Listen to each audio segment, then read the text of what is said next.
وہ کہنے لگی کہ اب تو میں تمہیں افطاری کے لیے ایک کھجور تک نہیں دوں گی، میں دیکھتی ہوں تم کیسے افطاری کرتے ہو۔ نور الدین کہنے لگے تم اس قابل ہی نہیں تھی کہ میں تمہیں اس گھر میں لاتا، میں بھول چکا تھا کہ ایک سانپ کی بیٹی کیسے مخلص ہو سکتی ہے۔ وہ کہنے لگی بس کرو، کیونکہ اب اس کی اونچی آواز سنائی دے رہی تھی ہر کسی کو، اور سب سن رہے تھے کہ پنڈت کی بیٹی کیا کھیل کھیل رہی ہے، اور پنڈت وہاں خوشی خوشی مسکرا رہا تھا اور لوگوں کی طرف دیکھ کر ہنس رہا تھا کہ یہ جس سب کی تعریف کرتے تھے، دیکھو دیکھو اس کے تماشے کتنا بے بس ہو چکا ہے، مسجد میں افطاری کرانے کے بعد تو دور خود بھی افطاری نہیں کر پا رہا۔ وہ اسی طرح شیطانی مسکراہٹ کے ساتھ ہنسنے لگا۔ اب اور ہندو بھی ارد گرد جمع ہو چکے تھے، دیکھتے ہی دیکھتے تمام لوگوں کا ہجوم اکٹھا ہوتا گیا۔ اب تو وہاں پر مسلمان بھی جمع ہو چکے تھے۔ بلقیس اسی دوران دروازہ کھولتی ہے اور نور الدین کے بازو سے پکڑ کر باہر لے آتی ہے اور کہتی ہے اب میں خود اپنی زبان سے بتاؤں گی کہ یہ وہ شخص ہے جس نے میری باپ کی زندگی مشکل کی۔ میرے باپ کی عزت ختم ہو چکی ہے۔ اس گاؤں میں جہاں لوگ ان کی بہت عزت کرتے تھے، اب وہی لوگ ان کا مذاق اڑاتے ہیں۔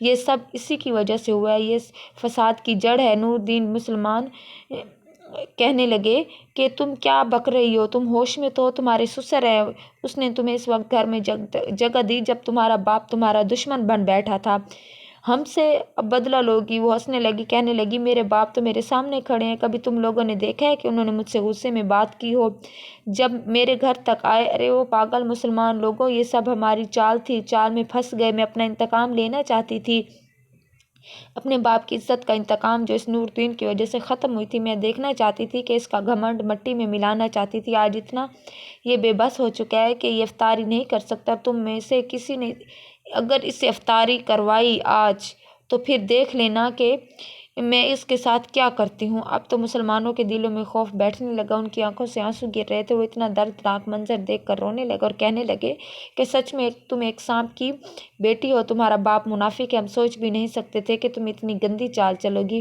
تو وہ پنڈت کہنے لگا ارے وہ میری بیٹی اور یہاں ہمارا ہی راج چلے گا، کوئی ہمارا مقابلہ نہیں ہو سکتا۔